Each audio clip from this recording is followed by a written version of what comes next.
All right, everyone, this is AYA 102, Patients Teaching Professionals. Please take a course syllabus and pass the rest to the person behind you.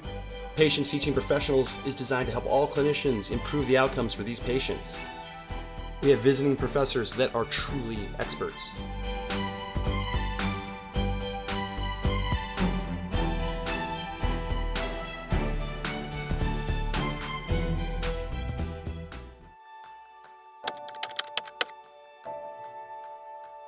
AYA, that crazy acronym, is Adolescents and Young Adults who've been diagnosed with cancer between the ages of 15 and 39. There may be only a few AYAs in your clinic, but there are more than 70,000 of us that are diagnosed every single year in the US. According to the National Cancer Institute, our rates of survival have not increased since the 1970s.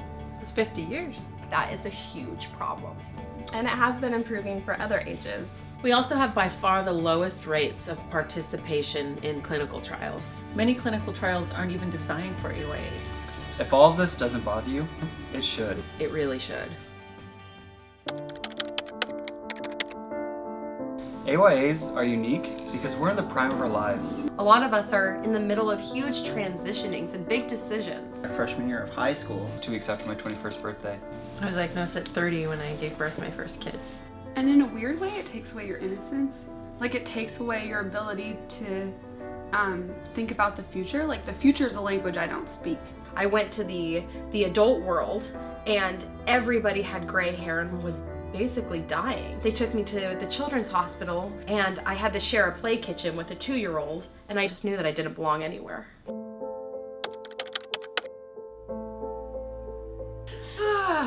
Oh, let's talk about how to tell somebody that they have cancer. Ooh. So how to tell me that I have cancer?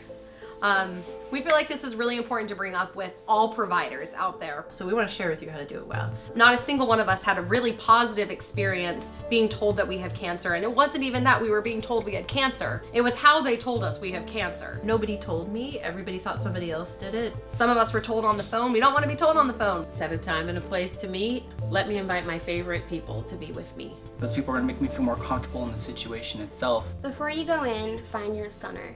Take a minute to yourself. This could have happened to you, but it happened to me.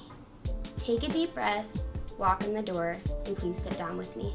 It's amazing how many of us were told that we have cancer by a doctor who was standing up and walking out of a room. They call me Mr. Harrison.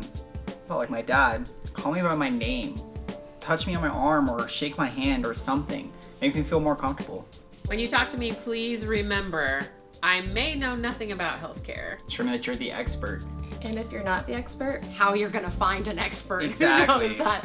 Include the numbers and percentages that are in your head. I will Google my own diagnosis within 5 seconds after you leave the room. Be kind, give us time to take in what you're saying and ask questions. Tell me what you do for your family member, and then we'll make a plan together. And if you don't know something, dear God, say, like, here's what I know and here's the stuff I don't know. Because it'll build a shared relationship between us. Offer me a clinical trial. Or tell us why you're not offering one.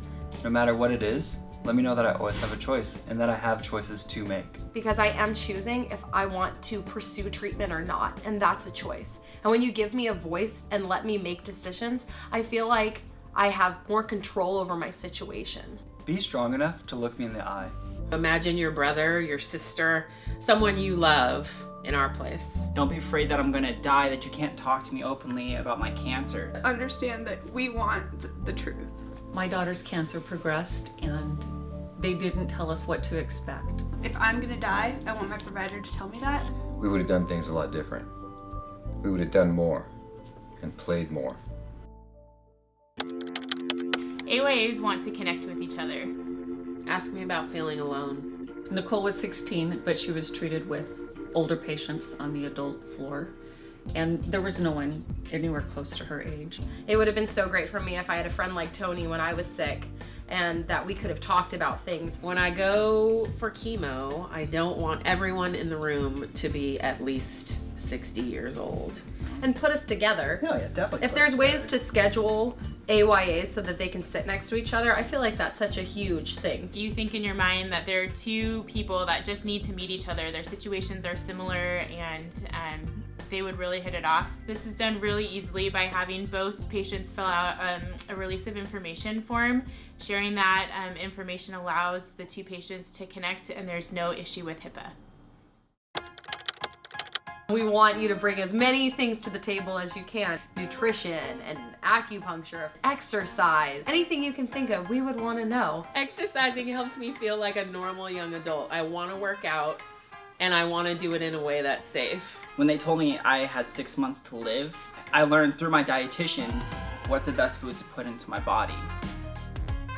Well, this one's awkward for a dad, but you need to talk to us about sex. From the first day. And remember to tell me about fertility preservation. How or if we're going to be impacted. During my treatment alone, the sex talk never came up because I was being treated inside a children's clinic. He also asked me in front of my mom if I was.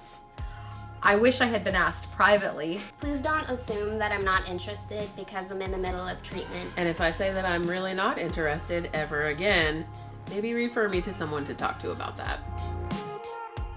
For your final, I would advise you to remember the following points.